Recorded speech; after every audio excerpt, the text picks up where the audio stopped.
Bayangkan jika tempat sampah di kampus penuh, tapi nggak ada yang tahu, sampai-sampai tempat sampah meluap dan mencemari lingkungan sekitarnya. Masalah sederhana ini terjadi lebih sering daripada yang kita kira.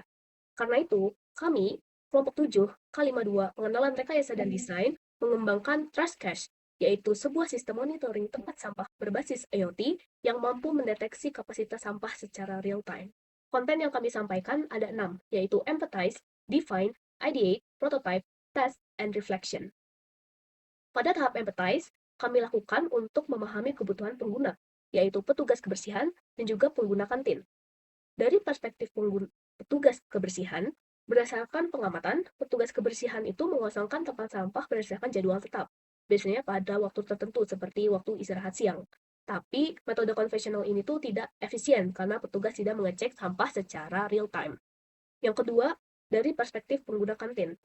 Tempat sampah yang menumpuk menyebabkan ketidaknyamanan pada lingkungan, walaupun tidak secara langsung, seperti tempat berkembang biaknya bakteri, hama, serangga, meningkatkan risiko penyakit, dan juga menurunkan nilai estetika dan kenyamanan ruangan. Selanjutnya ada tahap define, yaitu setelah kami melakukan empathize dan observasi lingkungan, visualisasi kondisi nyata dan ideal dianalisis melalui pendekatan berikut. Untuk kondisi sekarang, pengelolaan sampah di kantin GKU 2 dan 3 Jatinangor masih mengandalkan sistem pengangkutan konvensional.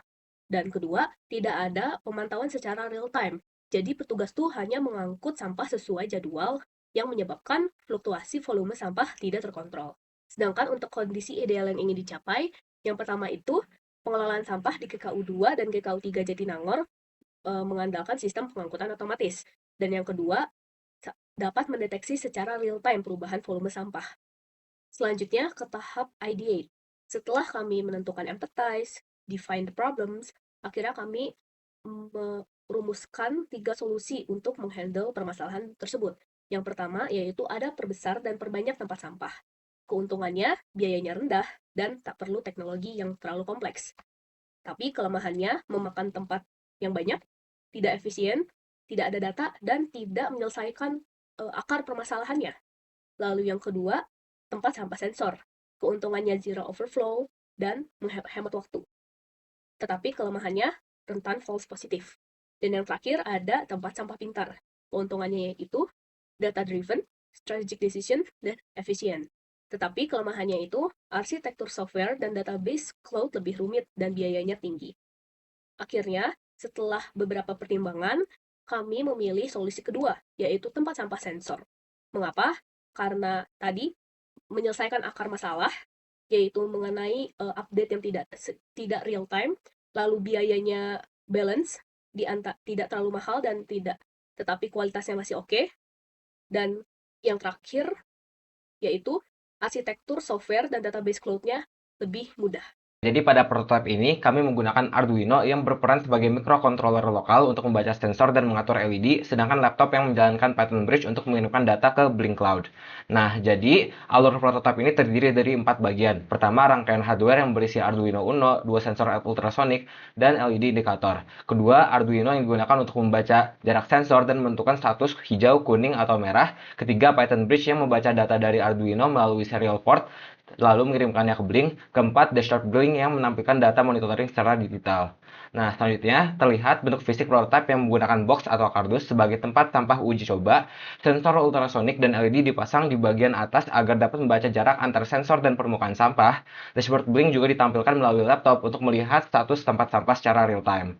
Nah, selanjutnya ditampilkan juga bagian kode utama. Kode Arduino digunakan untuk membaca sensor dan mengatur LED indikator, sedangkan Python digunakan untuk menghubungkan Arduino ke Blink Cloud. Data yang dikirim meliputi jarak sensor, status akhir, level kapasitas, lokasi, dan status koneksi. Jadi, prototipe ini sudah dapat membaca kondisi tempat sampah, menampilkan indikator LED, mengirimkan data ke dashboard Blink, dan memberikan notifikasi ketika tempat sampah masuk ke zona penuh.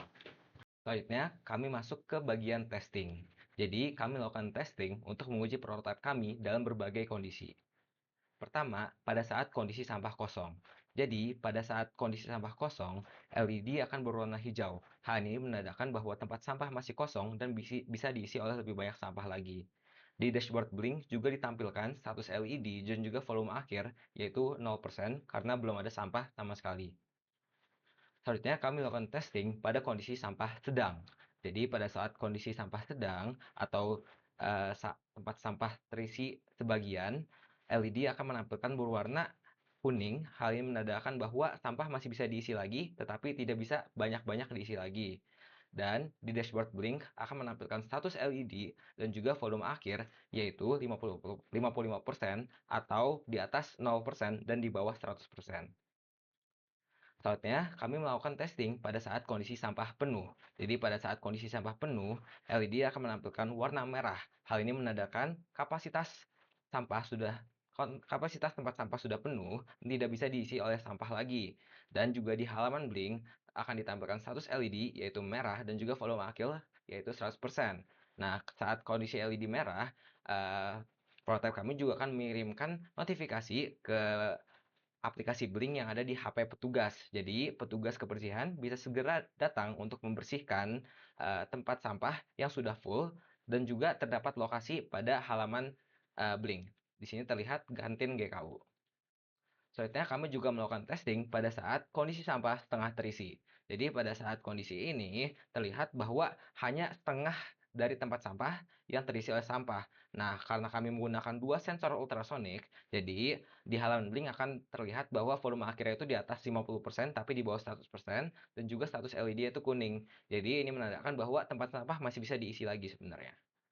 Nah, selanjutnya kami juga akan melakukan testing pada saat kondisi-kondisi false positif. Pertama, terlihat di bagian kiri terdapat buku yang hanya terisi di bagian eh, tengah, tapi sekelilingnya itu masih bisa diisi lagi oleh sampah sebenarnya. Tetapi karena ini menutupi dua bagian sensor ultrasonik, maka di LED menampilkan warna merah dan juga di dashboard Blink akan menampilkan 100%. Tetapi sebenarnya di sekelilingnya itu masih bisa diisi lagi. Ini kondisi false positif pertama. Selanjutnya pada saat terdapat sampah yang lebih besar daripada muatan tempat sampah itu sendiri. Jadi nanti saat ada orang yang ingin membuang sampah, terpaksa mereka membuangnya di sekitar tempat sampah tersebut. Nah, ini masalah karena sebenarnya terdapat sampah yang perlu diambil kan berarti oleh petugas kebersihan. Tapi karena tempat sampah yang berwarna hijau, LED menampilkan warna hijau dan di Blink tidak terdeteksi, maka tempat sampah-sampah yang berkeliaran di sekitar tempat sampah tersebut akan diabaikan oleh sistem prototipe kami. Masuk ke bagian akhir, yaitu refleksi. Selama proyek ini, kami telah mengevaluasi mulai dari sisi teknis, pengembangan tim, serta potensi pengembangannya untuk masa depan. Pertama-tama, dari proyek ini, kami mempelajari bagaimana mengimplementasikan IoT sederhana menggunakan Arduino, Python, dan Blink Cloud, lalu belajar mengintegrasikan hardware dan software dalam satu sistem secara real-time, serta mengembangkan kemampuan problem solving dan debugging, serta kerjasama tim kami. Selanjutnya, dari proyek ini masih memiliki beberapa keterbatasan, seperti sistem ini masih berupa prototipe sehingga belum diimplementasikan secara permanen di lingkungan kantin. Lalu sensor ultrasonik, akurasinya masih dapat dipengaruhi oleh bentuk permukaan sampah yang tidak rata. Serta sistem ini belum memiliki penyimpanan database untuk analisis data jangka panjang. Terakhir, untuk kedepannya, kami memiliki beberapa saran pengembangan, seperti menambahkan database cloud untuk penyimpanan data historis, menggunakan sensor yang lebih akurat dan stabil, mengembangkan aplikasi mobile yang lebih interaktif, serta menggunakan sumber daya mandiri, contohnya seperti baterai atau panel surya. Sekian presentasi dari kelompok kami. Mohon maaf bila ada kesalahan. Terima kasih atas perhatiannya. Wassalamualaikum warahmatullahi wabarakatuh.